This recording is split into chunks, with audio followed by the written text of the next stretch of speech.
And for the short term, it's back to the contract. Let me say two things about contracts. You know, a lot of us have been ripped off by contracts, whether it's a leasing contract where you think you can return the car or the furniture when it breaks down, only to find that the fine print says that it can't be returned. Well, I suggest that we, as leaders, and that we tell the American people that the fine print in this contract is so horrendous that it has to be voided. That's number one. Number two, I think that we don't need another contract. We already have a contract that is a value-laden contract that supports the American family, that supports individual liberty and free expression. It's called the Constitution and the Bill of Rights, and it's withstood the test of time, and so we don't need a new contract. So I think we have grounds to reject this contract. It would help void the Constitution and the Bill of Rights if it were passed. I'm talking about the contract against America, and we need to be very aggressive in that. The first person I'd like to call on is Richard Clowson, who's going to talk a little bit more about unfunded mandates and what it will mean for motor voter and voter registration. He's with HumanServe. Mr. Clowson, are you there? Yeah, I'm here. I'd like to talk a little bit about the importance of voter registration to a progressive agenda, but before I do, I'd like to just endorse the comments made by Bernie Sanders. You know, elections are complicated, and there are many factors that go into their making, and I wouldn't want to single out any one factor to the exclusion of all others. But I must say that I was impressed by what I think was a principal feature of this election, and namely that it was a turnout election. It wasn't a great upsurge of voting. The turnout was only 39%. That's within a percentage point of what it's been, what midterm elections have been for the last 20 years. So that it wasn't an upsurge, and I don't think it represented a sea change of public opinion. I think what was really expressed in this election was that one side got its message out, got its people registered, and got them to the polls, and the other side did not. I think it was, in that sense, it was a turnout election. It wasn't a realigning election. It wasn't an election signifying massive cataclysmic shifts in voting blocks or anything like that. The Republican religious right had a message, and they got it out, and I don't need to summarize it. In a very important sense, the Democrats didn't. It's not that there wasn't a message to be had. Mr. Sanders just said what it was. For the last 20 years, we have been involved in a class war in this society, a class war from the top. Business has been reordering the labor process. People used to think a job was a full-time deal. Now more and more Americans are finding out that work is part-time. People used to think that a full-time job meant livable wages. Well, millions and millions of people are now finding that the job, whether it's full-time or not, does not involve livable wages. People used to think that a job meant benefits, health benefits, and so on. Well, now Americans are finding that a job doesn't mean benefits. And they used to think that jobs had a certain amount of security attached to them. And now they understand that you can get your pink slip at 9 in the morning and be out by 5. So that what's really been happening is that American business, with the aid of the Republican Party and changes in government policy, have really just been transforming the class structure. And we see that in the changes in income, which Mr. Sanders mentioned. Or take household assets.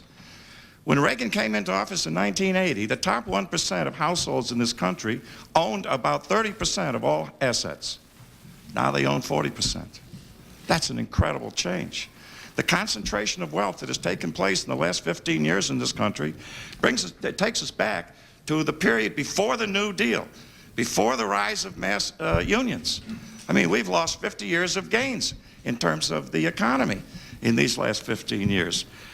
Not to recognize that this is class war, and to go out and tell those white men particularly who have been looking around and saying, oh, women did it to me, or welfare recipients did it to me, not recognize that they did it to them.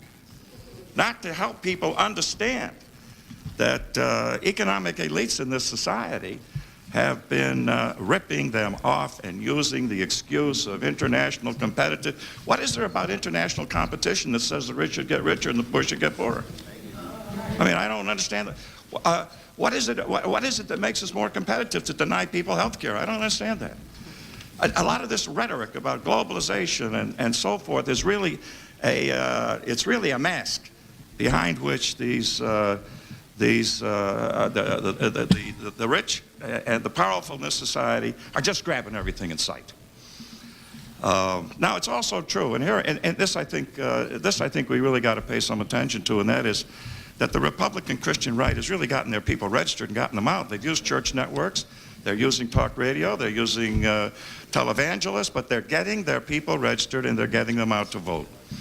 Democratic Party, on the other hand, is not doing a good job in that respect. The old political machines are gone, and as Mr. Sanders said, the labor movement has been terribly weakened. It's been weakened by the shrinking of the industrial sector.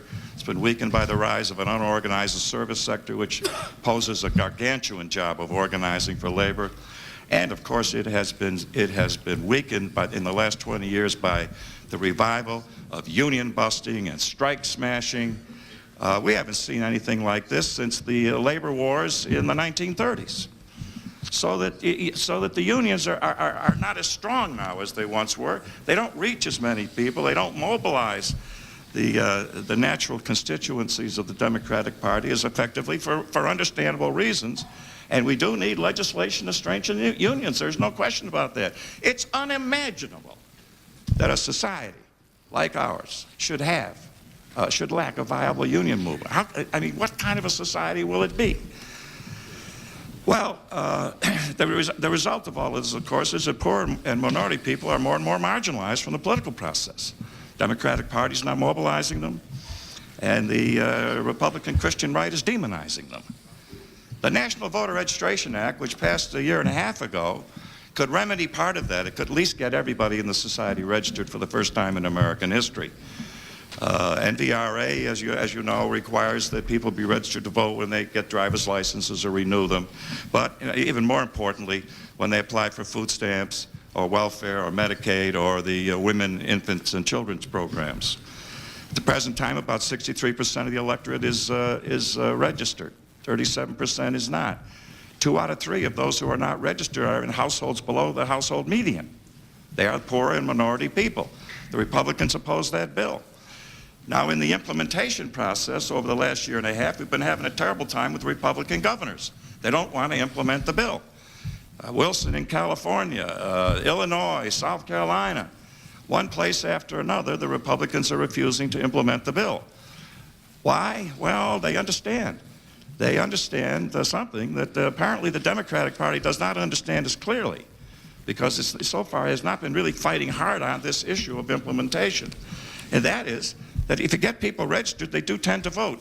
Studies show that people registered in welfare offices, unemployment offices, food stamp centers, federal surplus cheese lines, and so forth, studies show that 70% of them vote in presidential elections.